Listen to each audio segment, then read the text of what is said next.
나 전도자는 예루살렘에서 이스라엘 왕이 되어 마음을 다하여 지혜를 써서 하늘 아래에서 행하는 모든 일을 연구하여 살핀즉 이는 괴로운 것이니 하나님이 인생들에게 주사 수고하게 하신 것이니라. 내가 해 아래에서 행하는 모든 일을 보았노라. 보라, 모두 다 헛되어 바람을 잡으려는 것이로다. 구부러진 것도 곧게 할 수 없고 모자란 것도 셀 수 없도다. 내가 내 마음속으로 말하여 이르기를 보라, 내가 크게 되고 지혜를 더 많이 얻었으므로 나보다 먼저 예루살렘에 있던 모든 사람들보다 낫다 하였나니 내 마음이 지혜와 지식을 많이 만나 보았음이로다. 내가 다시 지혜를 알고자 하며 미친 것들과 미련한 것들을 알고자 하여 마음을 썼으나 이것도 바람을 잡으려는 것인 줄을 깨달았도다. 지혜가 많으면 번뇌도 많으니 지식을 더하는 자는 근심을 더하느니라. 아멘. 이 시간 오늘은 전도서 강의 두 번째 시간으로 오만한 지혜, 정직한 절망이라는 제목으로 말씀을 전하겠습니다.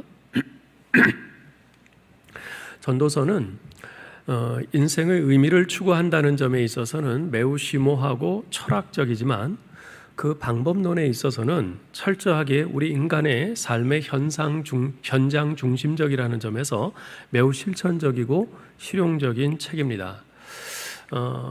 이 철학적인 것과 실용적이고 실천적인 것, 이 두 가지가 같이 가기 참 쉽지 않은데 전도서는 그것을 아주 잘 이루어내고 있습니다. 그래서 참 우리 실제 삶에, 특히 이제 우리 인생의 의미를 살펴보면서 우리 실제 삶을 이렇게 변화시켜 나가는데 아주 굉장히 유용한 책이죠. 지난 시간에 살펴보았듯이 전도자는 인생의 의미에 대한 탐구를 다음과 같은 질문으로 시작합니다. 3절에 이렇게 질문했죠. 해 아래에서 수고하는 모든 수고가 사람에게 무엇이 유익한가? 즉 그렇게 아등바등 애쓰며 열심히 수고하는데 과연 남는 게 뭐냐는 것입니다. 그에 대한 답변이 무엇이었죠? 헛되다. 남는 게 없다는 것이었습니다. 그 이유가 뭐였습니까? 두 가지였는데요. 첫째는 해 아래는 새 것이 없다는 겁니다. 즉 그렇게 수고하고 애쓰고 그래봤자 옛것의 그냥 반복일 뿐이라는 겁니다. 둘째는 이전 세대들은 기억되지 않는다는 것입니다.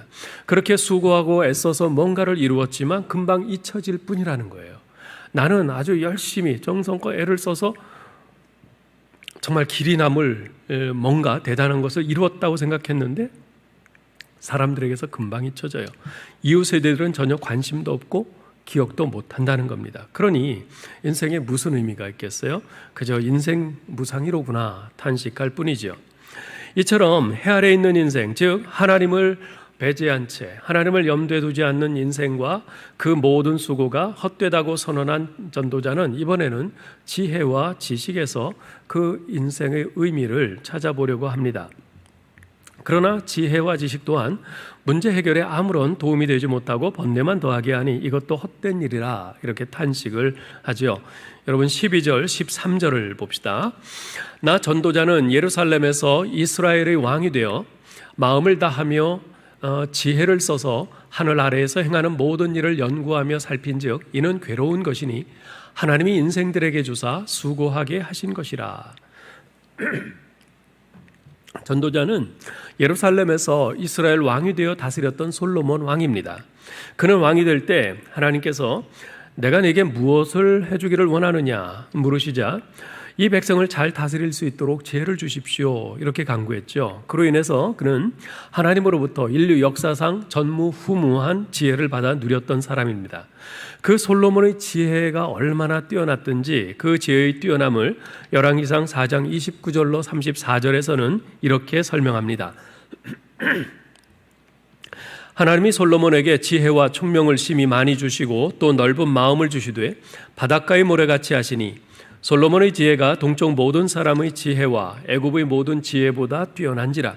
그는 모든 사람보다 지혜로워서 예스라 사람 에단과 마올의 아들 헤만과 갈골과 다르다보다 나음으로 그의 이름이 사방 모든 나라에 들렸더라. 그가 잠언 3,000가지를 말하였고 그의 노래는 1,005편이며 그가 또 초목에 대하여 말하되 레바논의 백향목으로부터 담에 나는 우슬초까지 하고 그가 또 짐승과 새와 기어다니는 것과 동물에 대하여 말한지라. 사람들이 솔로몬의 지혜를 들으러 왔으니 이는 그의 지혜의 소문을 들은 천하 모든 왕들이 보낸 자들이더라.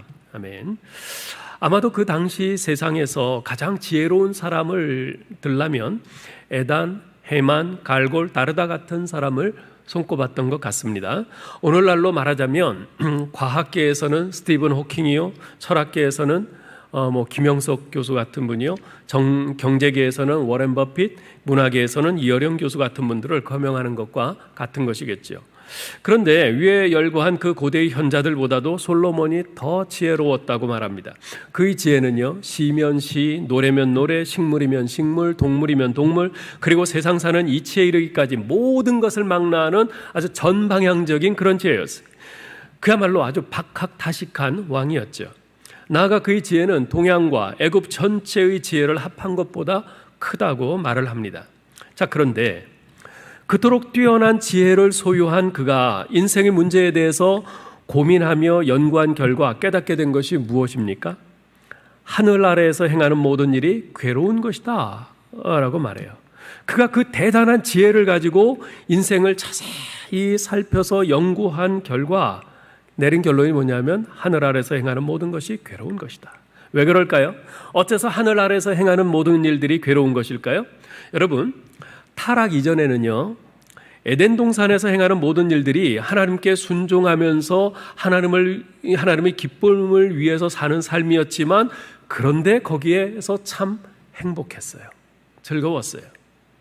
그런데 타락 이후 에덴 동산에서 추방되어 에덴의 동쪽에서 살게 된 인간이 행하는 모든 일들은 더 이상 하나님의 기쁨과 영광을 위해서 하는 일이 아니었어요. 자신의 생존을 위해서 하는 일이었어요. 자신의 생존을 위해서 반드시 땀과 수고가 동반되어야 하는 그런 괴로운 일이 되어버렸습니다. 그 이유가 뭡니까? 그것은 내 평생의 수고로움이 따를 것이다 라는 이 에덴의 저주이며 하나님께서 범죄한 인간들에게 주신 형벌이기 때문입니다. 창세기 3장 16절로 19절을 한번 보시기 바랍니다. 또 여자에게 이르시되 내가 네게 임신하는 고통을 크게 더하리니 네가 수고하고 자식을 낳을 것이며 너는 남편을 원하고 남편은 너를 다스릴 것이니라 하시고, 아담에게 이르시되 내가 내 아내의 말을 듣고 내가 네게 먹지 말라 한 나무의 열매를 먹었은즉 땅은 너로 말미암아 저주를 받고 너는 내 평생에 수고하여야 그 소산을 먹으리라. 땅이 내게 가시덤불과 엉겅퀴를 낼 것이라. 내가 먹을 것은 밭의 채소인즉 내가 흙으로 돌아갈 때까지 얼굴에 땀을 흘려야 먹을 것을 먹으리니. 범죄해서 에덴 동산에서 추방된 이후 에덴의 동쪽에서의 삶은 모든 것이 달라졌어요. 가정에서 자녀가 태어나는 일은 그 얼마나 기쁜 일이에요. 새 생명을 얻는 그야말로 최고의 기쁨이며 행복 사건 아니겠습니까? 그런데 에덴의 동쪽에서는 그 일이 여성에게 엄청난 해산의 고통이 따르는 일이 되었어요. 범죄한 인생들에게 주어진 하나님의 형벌인 것이죠. 남자는 이마에 수고의 땀방울이 흘러야 그 소산으로 먹고 생계를 유지할 수 있게 됐습니다. 인간이 타락한 후 하나님께서 땅을 저주하셔서 땅에 가시와 엉겅퀴가 자라게 하셨기 때문에 그렇습니다. 일을 할 수 있다는 것, 그것은 일자리를 찾기 힘든 오늘날에는 참으로 감사한 일 아니겠어요? 그런데 수고의 땀을 흘려야 먹고 살 수 있게 된 것은 범죄한 인생들에게 주어진 하나님의 형벌이었죠. 하나님께서는 타락한 인간 세상에 지진과 태풍을 보내셨고요, 독감과 암을 비롯한 각종 질병을 이 땅에 보내셨습니다. 자연은 더 이상 인간에게 순응하지 않게 되었습니다. 그래서 바울은 이러한 사실을 로마서 8장 20절에서 이렇게 말합니다. 피조물이 허무한데 굴복하는 것은 자기 뜻이 아니요 오직 굴복하게 하시는 이 하나님으로 말미암음이니라. 네. 그 모두가 범죄한 인생들에게 주어진 하나님의 형벌이요 저주입니다. 13절 말씀처럼 하늘 아래서 행하는 모든 일이 괴로운 것이니 하나님께서 인생들에게 주사 수고하게 하신 것이지요. 자, 그런데 이 에덴의 동쪽에 살고 있는 타락한 우리 인간에게 주어진 가장 큰 형벌 중에 형벌은 뭐냐면 바로 죽음입니다. 죽음입니다. 저희 부부는요, 임신 3개월 만에 태중했던 아이를 잃었습니다. 저는 어렸을 때 제가 한 4-5살쯤 됐던 것 같아요. 그때 태어난 지 한 달도 안 된 동생을 병으로 떠나보내야만 했습니다. 저의 막내 동생은 20살 한창 때에 백혈병으로 세상을 떠났습니다. 고3 때 저는 참으로 좋아했던 여자친구를 교통사고로 잃었습니다. 대학 1학년 때 저는 밤새 우리 집에서 이야기꽃을 피우다가 헤어진 절친이 불과 몇 시간 후에 심장마비로 수영하다가 죽었다는 이 믿지 못할 비보를 들었습니다. 2달 전에는 제가 참으로 사랑하고 존경했던 어머니가 하늘나라로 떠나시는 아픔도 겪었습니다. 며칠 전에는 제가 섬기던 미국의 교회에서 함께 신앙생활했던 어느 집사님의 아들이 죽었다는 비보를 접했습니다. 그 집사님은 10여 년 전에 대학에 다니던 막내딸을 잃었고 그 후 몇 년 후 아내를 암으로 잃었는데 이번에 또다시 아들을 잃은 겁니다. 얼마나 가슴이 아픈지 모르겠어요. 이처럼 죽음은 범죄하여 타락한 인간에게 찾아온 최고의 형벌이요 저주입니다. 이것이 현재 우리 인간의 실존입니다. 우리 모두는 날마다 똑같은 눈물 골짜기로 내려가고 있는 것이죠. 이렇게 자신의 지혜로 인생에 일어나는 이 많은 일들, 모순들, 그것을 이렇게 어떻게든 궁구해 보려고 애쓴 전도자는 해 아래서 행하는 모든 일이 헛되다고 다시 한번 말을 합니다. 14절 보세요. 내가 해 아래서 행하는 모든 일을 보았노라. 보라, 모두 다 헛되어 바람을 잡으려는 것이로다. 하나님을 배척하고 행하는 모든 일은 헛되어 마치 바람을 잡으려는 것과 같다고 말합니다. 잡히는 것이 없다는 뜻입니다. 앞서 3절에서 언급했던 유익이 없다, 즉 남는 것, 소득이 아무것도 없다는 말과 같은 의미죠. 사실 우리가 아무리 치밀하게 계획을 세우고 애를 써서 열심히 한다 해도 공들여 세운 계획이 틀어지고 혼신을 다한 나의 노력은 물거품이 되어버리는 일이 얼마나 비일비재합니까? 제가 종종 묻습니다만 여러분 가운데 이제까지 자신이 계획하고 노력하고 애쓴 대로 인생길이 펼쳐져 온 분 있어요? 아무도 없을 겁니다. 그 이유에 대해서 하나님께서는 잠언 16장 9절에서 이렇게 말씀하십니다. 사람이 마음으로 자기의 길을 계획할지라도 그의 걸음을 인도하시는 이는 여호와시니라. 우리 모두는 내 인생은 나의 것이라고 주장하지만 사실은 내 것이 아닙니다. 내 인생의 주인은 나를 만드신 여호와 하나님이십니다. 하나님께서 내 인생을 주장하시고 내 걸음을 인도하십니다. 그러므로 주님 앞에서 나의 한계, 내 인생의 한계를 겸손히 인정해야 합니다. 그렇게 주님 앞에서 나의 한계를 겸손히 인정하는 삶, 즉 해 위를 바라보며 사는 삶은 해 아래에서 사는 삶, 즉 하나님을 배척하고 자신이 인생의 주인 노릇하는 삶과는 사뭇 다를 수밖에 없습니다. 앞서 1장 5절에서 전도자는 말하기를 해는 뜨고 해는 지되 그 떴던 곳으로 빨리 돌아간다고 했습니다. 해 아래에서 사는 사람, 즉 하나님을 배척하고 사는 사람에게는 날마다 반복되는 일출과 일몰이 덧없다는 것입니다. 그저 어제의 무한 반복일 뿐이라는 것입니다. 그러나 시편 19편 5절에서 다윗은 이렇게 말합니다. 해는 그의 신방에서 나오는 신랑과 같고 그의 길을 달리기 기뻐하는 장사 같다. 해가 떠오르는 모습이 마치 신랑이 정말 신부를 맞이하러 신방에서 뛰쳐나오는 모습과 같다는 것입니다. 신부가 문 앞에 도착했다는 말을 듣고 신방에서 뛰어나가는 그 신랑의 모습을 한번 상상해 보세요. 어떤 모습일까요? 먹을 거 다 먹고 느릿느릿 있는 여유 없는 여유 다 부리면서 그런 모습일까요? 아닐 겁니다. 그럼 덧없는 모습이 아닙니다. 기뻐하면서 설레면서 그냥 맨발로 뛰쳐나오는 그런 모습일 겁니다. 여러분, 같은 태양을 보면서도요, 전도서 1장 5절은 덧없다 하고 이렇게 생각을 했지만 시편 19편 5절은 그의 길을 달리기를 기뻐하는 장사 같다 그랬어요. 지금 올림픽이 열리고 있지만 이 올림픽의 그 육상 선수들은 지금 달리기만을 지금 기대하고 있을 겁니다. 100m 달리기 선수, 마라톤 달리기 선수, 지금 자기가 달릴 그 차례만을 지금 막 흥분 가운데 기다리고 있을 겁니다. 지금 그런 심정이라는 거예요. 여러분, 어째서 이런 차이가 생겼습니까? 왜 한쪽은 그 떠오르는 태양을 보면서 덧없다 그러고 왜 한쪽에서는 떠오르는 태양을 보면서 마치 신방에서 나오는 신랑과 같고 달리기를 기뻐하는 그런 인생 같다고, 장사와 같다고 했습니까? 그 차이가 뭡니까? 그것은 해 아래에서 사는 인생이냐 아니면 해 위를 바라보는 인생이냐의 차이입니다.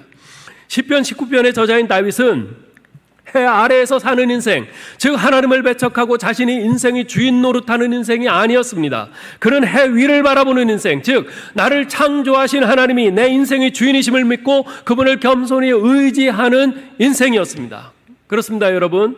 해 위를 바라보아야 합니다. 해를 만드신 분을 바라보아야 합니다. 해를 다스리는 분을 볼 줄 알아야 합니다. 해 위에 계시는 창조주 하나님을 볼 줄 알아야 합니다. 즉 세상을 보는 눈이 바뀌어야 합니다. 어떻게 해야 눈이 바뀔 수 있습니까? 어떻게 해야 해 위에 계시는 창조주 우리 하나님을 바라볼 수 있습니까? 예수님께서는 요한복음 3장 3절에서 이렇게 말씀하셨습니다.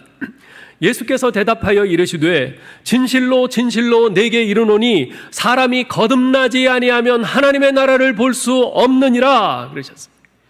예수 믿고 거듭난 우리 그리스도인은 눈이 바뀐 사람들입니다. 눈이 바뀐 사람들이에요. 육신의 눈에 보이지 아니하시는 하나님과 하나님의 나라를 볼 수 있는 영적인 눈을 갖게 된 사람들입니다. 그런데 어째서 예수 믿고 거듭났음에도 불구하고 하나님과 하나님의 나라를 보지 못하고 계속해서 해 아래 세상만 바라보며 사는 신자들이 많은 것입니까? 그것은 새로 갖게 된 이 영적인 눈에 적응하는 훈련이 안 되어서 그렇습니다. 예수 믿고 거듭난 우리가 영적인 눈을 갖게 되었다는 것은요, 달리 말하면 새로운 안경을 갖게 된 것입니다. 지금 제가 쓰고 있는 이 안경은요, 그 멀티포커스, 다초점 렌즈예요. 나이를 먹을수록 노안이 와서 전에는 글씨를 보려면 안 보여요. 멀리 보는 건 잘 보이는데 가까이 온 글씨가 안 보여요. 그래서 안경을 벗고 이렇게 봐야 했거든요.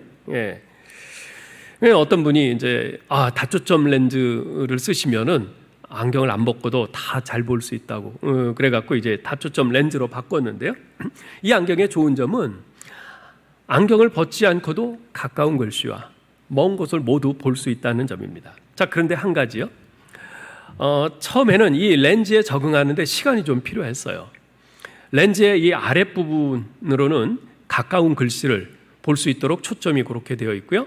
렌즈의 중앙으로는 먼 곳을 볼 수 있도록 이 초점이 달라요. 그래서 이제 멀티포커스인데, 그래서 처음에는 이 훈련이 되지 않아서 약간 어지럽더라고요. 이렇게 아래로, 글씨를 볼 때는 아래로 봐야 돼요. 이렇게 중앙으로 보면은 잘 안 보여. 이렇게 아래로 보고, 먼 곳을 볼 때는 이렇게 보고, 이렇게 하는데, 이게 좀 처음에 적응이 잘 안 되고 약간 좀 이렇게 울렁울렁 하는 건 점도 있고 그렇더라고요. 이게 심한 분들은 운전할 때 아주 상당히 위험하다 그래요. 근데 뭐 제 경우에는 한 2주일 정도 지나니까 잘 적응이 돼서 좀 뭐 문제 없이 잘 쓰고 있습니다. 여러분, 우리 영적인 눈도 마찬가지입니다. 예수 믿고 거듭난 우리에게 영적인 눈이 새로 주어졌음에도 불구하고 많은 신자들이 자꾸만 예전에 가졌던 육신의 눈으로 세상만 보려고 합니다. 영적인 안경을 쓰고 보이지 않는 하나님과 하나님 나라를 보는 훈련을 해야 하는데 그 훈련을 하지 않아서 그렇습니다. 자, 그러면 그 훈련은 어떻게 합니까? 그 훈련은 바로 하나님의 말씀인 성경을 계속 들여다보는 것입니다. 하나님의 말씀을 부지런히 읽고 듣고 묵상하고 우리 마음에 새길 때 우리는 점점 눈에 보이지 아니하시는 하나님과 그분의 나라를 보는데 익숙해지게 됩니다. 하나님과 하나님 나라의 방식을 따라 생각하게 되고요, 우리 하나님 나라의 가치관을 쫓아서 살게 됩니다. 그것이 처음에는 어색하지만 계속 그 훈련을 해나가면 그 다음에는 점점 그 어색함이 사라집니다. 자연스러워집니다.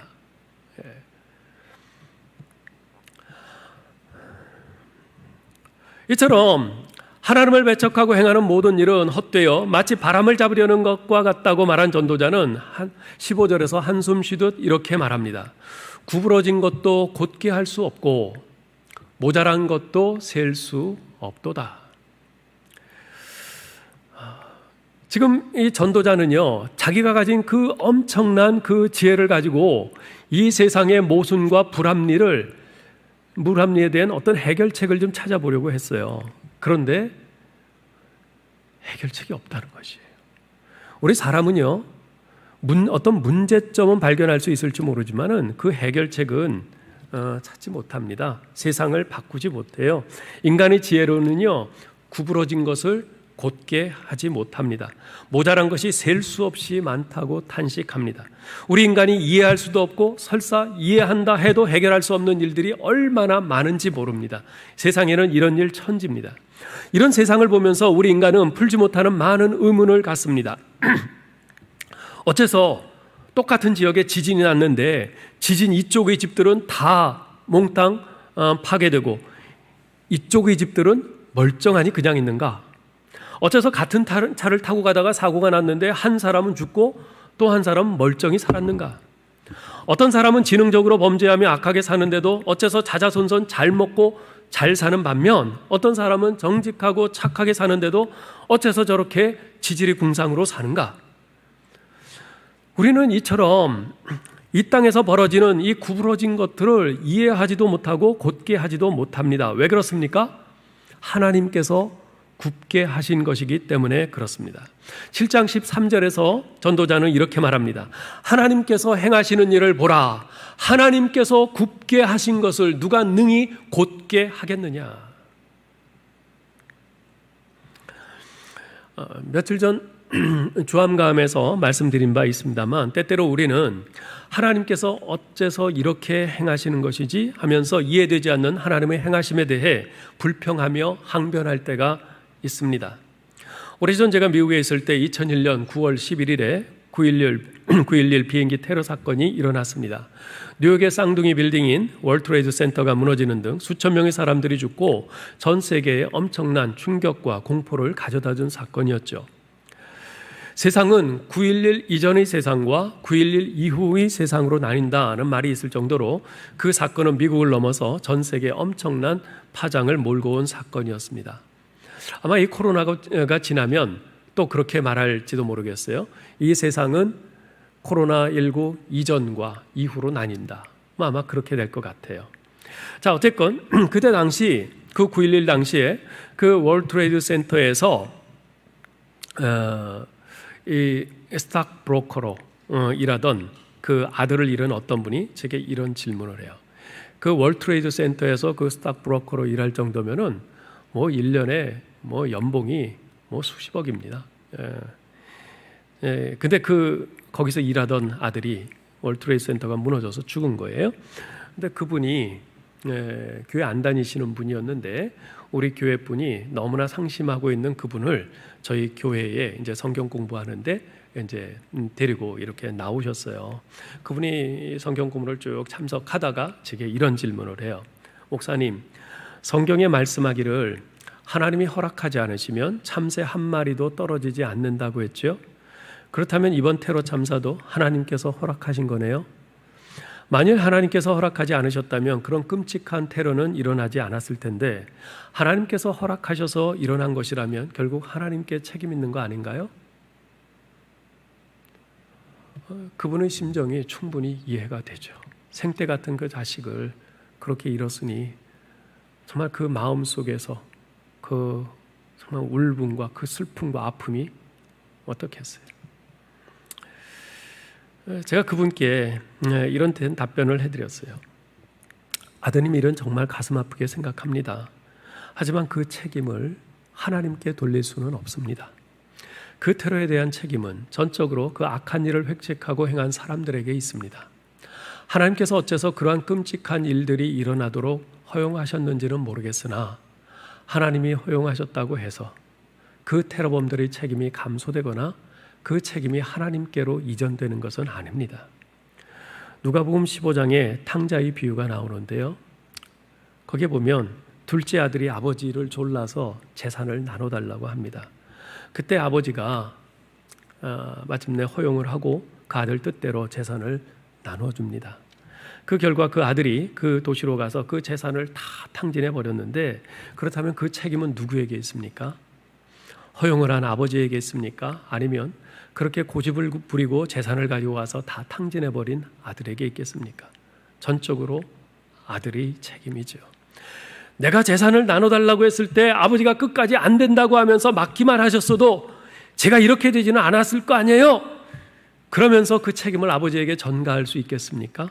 그럴 수는 없는 거죠. 저는 제 나름대로 최선을 다해서 그렇게 설명을 해드렸는데 과연 그분의 고민이 얼마나 해소가 되었는지는 잘 모르겠어요.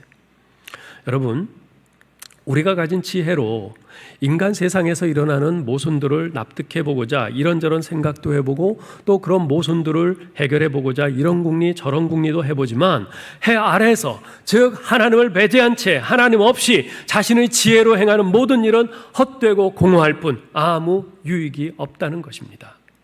왜냐하면 하나님께서 굽게 하신 것을 한낱 피조물에 불과한 우리 인간이 곧게 펼 수는 없기 때문입니다. 그동안 우리 인간이 죽음의 문제를 해결해 보려고 얼마나 많이 노력해 왔습니까? 의료기술이 비약적으로 발전해서 지금은 100세 시대를 이야기하지만요, 그것은 단지 인간의 수명을 조금 더 연장시킨 것일 뿐 근본적으로 죽음의 문제를 해결한 것은 아닙니다. 죽음의 문제를 해결할 수 없어요. 살아있는 생명체를 관리하거나 치료하거나 돌볼 수는 있지만 생명 자체를 만들어내는 능력은 우리 인간에게는 없습니다. 인간이 하나님께 불순종해서 범죄함으로 그 결과로서 하나님께서 내리신 형벌이 죽음이기에 인간이 그 어떤 지혜를 동원한다 해도 하나님께서 형벌로 굽게 하신 것을 곧게 펼 수는 없는 것이죠. 그 모든 일은 공허해서 바람을 잡으려는 것에 불과한 것입니다. 이렇듯 자신의 지혜로 인생의 모순과 문제들의 해결책을 모색해보던 전도자는 그것이 불가능함을 깨닫자 이제는 방향을 바꾸어서 지혜 자체를 탐구합니다. 16절 17절 보세요. 내가 내 마음속으로 말하여 이르기를 보라, 내가 크게 되고 지혜를 더 많이 얻었으므로 나보다 먼저 예루살렘에 있던 모든 사람들보다 낫다 하였나니 내 마음이 지혜와 지식을 많이 만나보았음이로다. 내가 다시 지혜를 알고자 하여 미친 것들과 미련한 것들을 알고자 하여 마음을 썼으나 이것도 바람을 잡으려는 것인 줄을 깨달았도다. 솔로몬은 자신의 지혜와 지식에 대해서 대단한 자부심을 가지고 있는 사람입니다. 그러나 그는 그토록 대단한 자신의 지혜와 지식으로도 인생의 모순과 문제들의 해결책을 얻지 못하자 아직 내가 지혜가 좀 부족해서 그런가 보다 생각하고는 더 많은 것을 알고자 했습니다. 그는 평범한 것, 일상적인 것들을 넘어서 남들이 생각하지도 않고 관심을 갖지도 않는 것들, 심지어 미친 것들과 미련한 것들까지도 열심히 연구합니다. 밝은 부분만 주목하지 않고 어두운 부분에도 관심을 갖습니다. 여러분, 사실 이 양쪽을 다 보는 안목의 균형을 갖추어야 세상과 인생이 제대로 보이는 법입니다. 선뿐 아니라 악도 보아야 하고요, 기쁨만 아니라 슬픔도 경험해야 합니다. 희망만 아니라 절망도 주목해야 하고요, 성공만이 아니라 실패도 받아들일 줄 알아야 합니다. 즐거움과 만족만이 아니라 부족함과 고통도 통과해야 비로소 인생이 제대로 보이는 것입니다. 그런 면에서 본다면 미친 것들과 미련한 것들까지도 열심히 들여다보고 연구한 솔로몬의 자세는 높이 평가할 만한 것이죠. 그러나 그건 역시 바람을 잡으려는 것이었음을 깨닫습니다. 인생의 양쪽 측면과 세상의 양면을 다 알았다 할지라도 그것은 단지 현상을 깨달은 것일 뿐 해답을 얻은 것은 아니기 때문에 그렇습니다. 문제를 알았다고 해서 그것이 곧 해답은 아니지요. 그런 지식들은 단지 남보다 내가 더 출중한 더 많은 지식을 가진 것일 뿐 해답이 없으면 그러한 사실들, 그런 현상을 인식한 것은 그저 바람을 잡는 것이나 진배 없는 것이죠. 여러분 한번 생각해 보세요. 지금 코로나19로 인해서 1년 반 이상 전 세계가 아주 고통을 당하고 있습니다. 그런데 어떤 사람은 이 코로나19 바이러스에 대해서 좀 더 많은 지식을 가지고 있을 거예요. 전문 영역에서 좀 더 많이 연구해서 이 코로나19 바이러스가 무엇에 약한가, 어떻게 하면 이 코로나 바이러스를 죽이고 치료할 수 있을 것인가, 이런 부분에 대해서 남들보다 더 많은 지식을 가지고 있는 사람들이 있을 거예요. 그에 반해서 우리들은 사실 전혀 몰라요. 그런데 한번 생각해 봅시다. 그렇게 코로나19 바이러스에 대해서 더 많은 지식을 가지고 있는 사람과 우리처럼 지식이 없는 사람, 엄청난 차이가 있는 것 같은데 결국 해결책이 없다는 점에서는 다를 게 없는 거예요. 아직까지 치료제가 나오고 있지 않아요.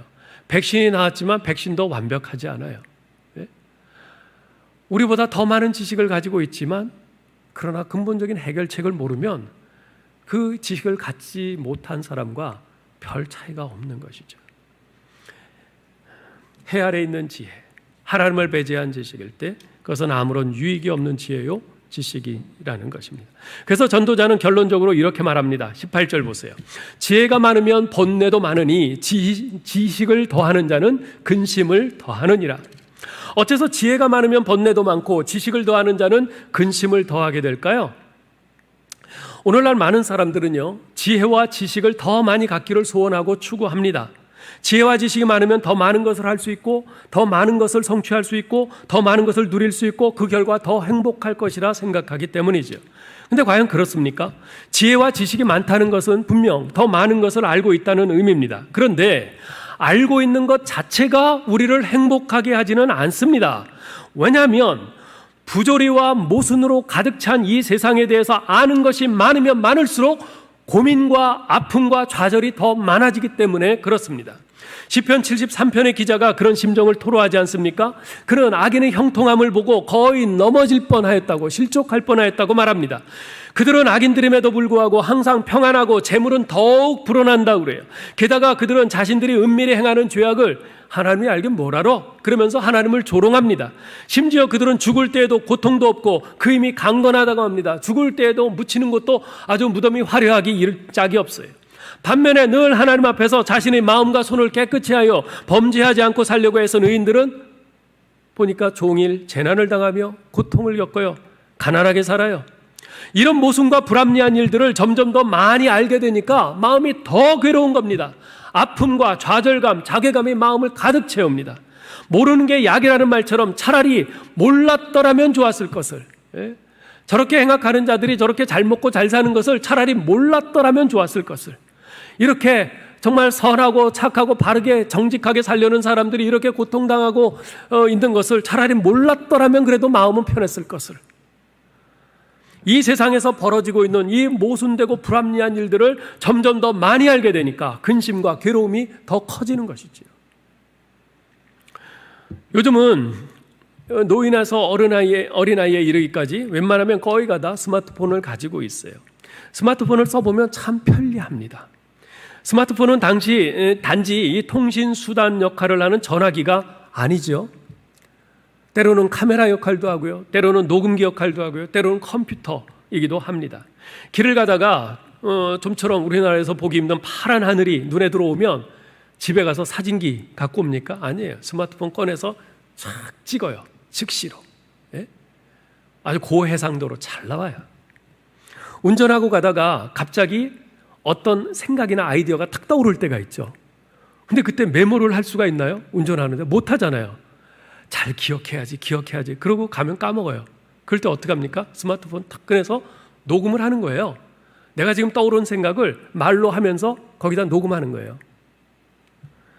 어디 길을 찾아갈 때나 어떤 정보를 알고 싶을 때 스마트폰으로 검색을 하면 쉽게 찾을 수 있죠. 게다가 요즘 같은 코로나로 인한 비대면 시대에는요, 교회 사역이 스마트폰의 도움을 얼마나 많이 받는지 몰라요. 스마트폰으로 온라인 예배와 설교를 시청할 수 있죠. 스마트폰을 이용한 줌 모임으로 구역 예배나 성경 공부 등을 대체할 수 있지 않습니까? 그야말로 요즘은 스마트폰이 만능이에요. 그래서 스마트폰이 없으면 과연 어떻게 살까 하는 생각이 들 정도죠. 그런데 그렇게 유용하고 좋은 스마트폰인데 그것 때문에 부모님들은 걱정이 태산입니다. 자녀들이 스마트폰을 가지고 틈만 나면 게임을 하기 때문이에요. 스마트폰으로 성적으로 유해한 사이트들에 접속해서 음란물들을 보기 때문입니다. 그래서 부모님들 중에는 차라리 스마트폰 없던 때가 더 좋았다 이렇게 말하는 분들이 적지 않습니다. 어른들도 마찬가지예요. 지하철을 타면요, 거의 모든 사람들이 다 스마트폰을 들여다보고 있습니다. 책 읽는 사람은요, 찾아보기가 힘들어요.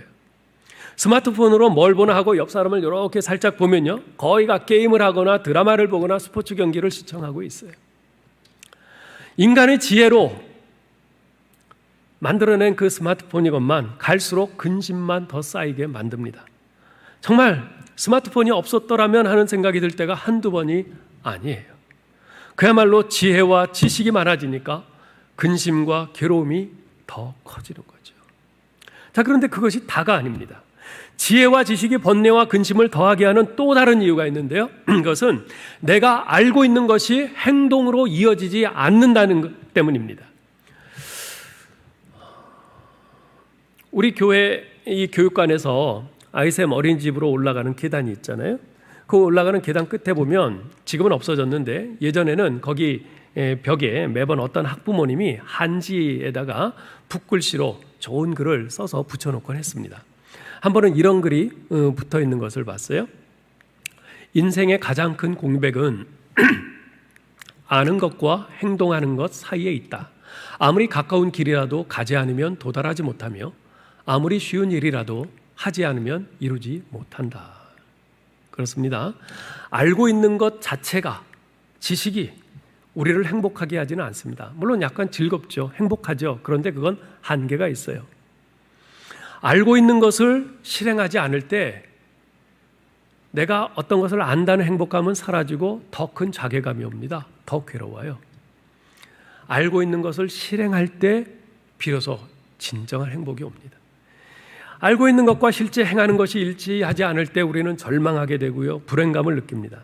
솔로몬은 그 어떤 사람보다도 많은 지혜와 지식을 가졌지만 구부러진 것도 곧게 할 수 없고 모자란 것도 셀 수 없는 자신의 능력의 한계, 지혜의 한계를 절감하면서 그가 가진 그 많은 지혜와 지식이 오히려 그를 번뇌케 하고 근심케 한다고 탄식했습니다.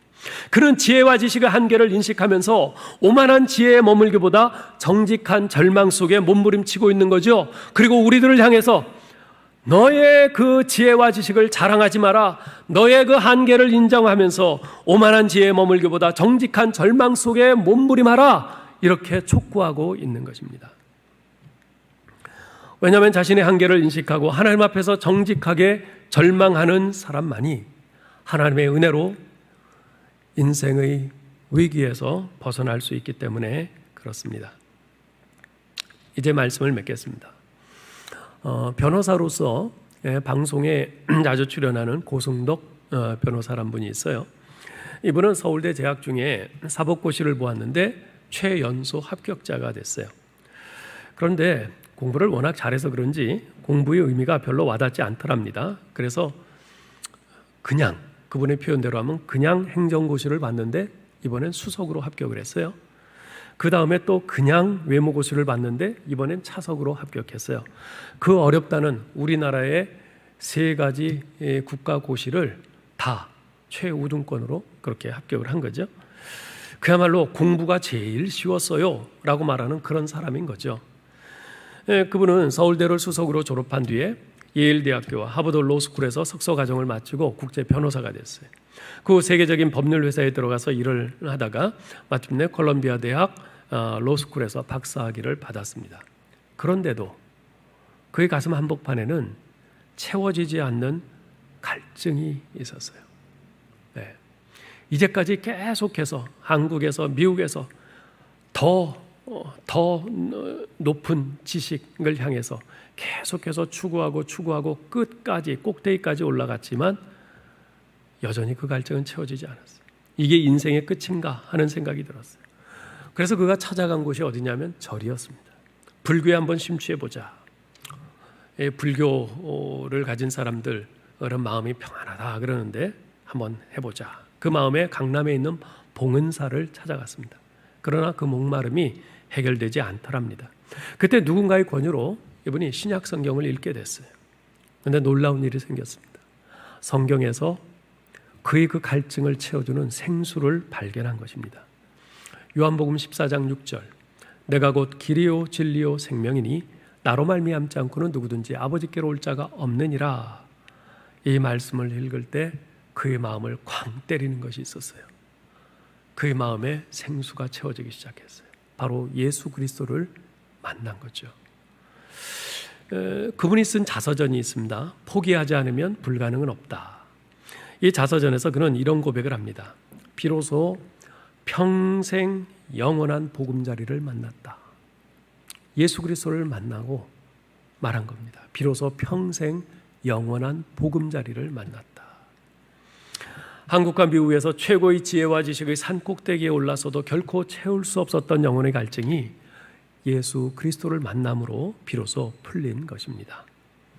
사랑하는 성도 여러분, 지혜와 지식이 매우 유용한 것이기는 하나 그것은 단지 인간 세상의 현상을 발견하고 분석하고 깨달은 것일 뿐 인생 문제의 해답은 아닙니다. 해답을 알지 못하는 한 그러한 지혜와 지식은 우리를 더욱더 갈증나게 만들 뿐입니다. 우리 인생의 문제의 해답은 오직 예수 그리스도이십니다. 우리 주님께서 요한복음 8장 31절 32절에서 이렇게 말씀하셨죠. 그러므로 예수께서 자기를 믿은 유대인들에게 이르시되 너희가 내 말에 거하면 참으로 내 제자가 되고 진리를 알지니 진리가 너희를 자유롭게 하리라. 무엇이 우리를 자유롭게 한다고요? 진리가. 근데 그 진리가 누굽니까? 나는 길이요 진리요 생명이니 라고 말씀하신 예수 그리스도이십니다. 여러분, 현상이 아닌 본질을 붙들어야 합니다. 그림자가 아닌 실체를 붙잡아야 합니다. 예수 그리스도가 바로 우리 인생의 본질이요 실체요 해답입니다. 예수 그리스도가 우리 인생 문제의 진리입니다. 예수 그리스도를 신뢰하고 예수 그리스도를 의지하시기 바랍니다. 해 아래에서 사는 삶, 즉 하나님을 배제한 채 자신이 주인 노릇하는 인생이 아니라 해 위를 바라보는 삶, 즉 우주 만물과 인생을 창조하시고 다스리시는 우리 하나님을 경외하며 그분의 말씀에 순종하리라 결심하시기 바랍니다. 여러분 인생의 주인 되신 예수 그리스도께서 온갖 불확실성으로 가득 찬 이 세상에서 여러분 인생의 방향타를 잡으시고 안전하게 인도해 주실 줄 믿습니다. 이제 같이 기도하겠습니다. 하나님 아버지, 얄팍한 지혜와 지식으로 마치 인생의 이치를 다하는 양 교만하게 살아왔던 것을 회개합니다. 불쌍히 여기시고 용서해 주옵소서. 내 자신의 지혜와 지식의 한계를 인식하면서 오만한 지혜에 머물기보다 정직한 절망 속에 몸부림치면서 유일한 길이요 진리요 생명 되시는 예수 그리스도께 믿음으로 나아가는 저희들 되게 하여 주옵소서. 그래서 해 아래에 사는 인생이 아니라 해 위에 계시며 우리 인생의 주인 되시는 하나님을 믿음으로 바라보며 경외하며 살아가는 저희들 다 되게 하여 주옵소서. 우리 주 예수 그리스도의 이름으로 기도하옵나이다. 아멘.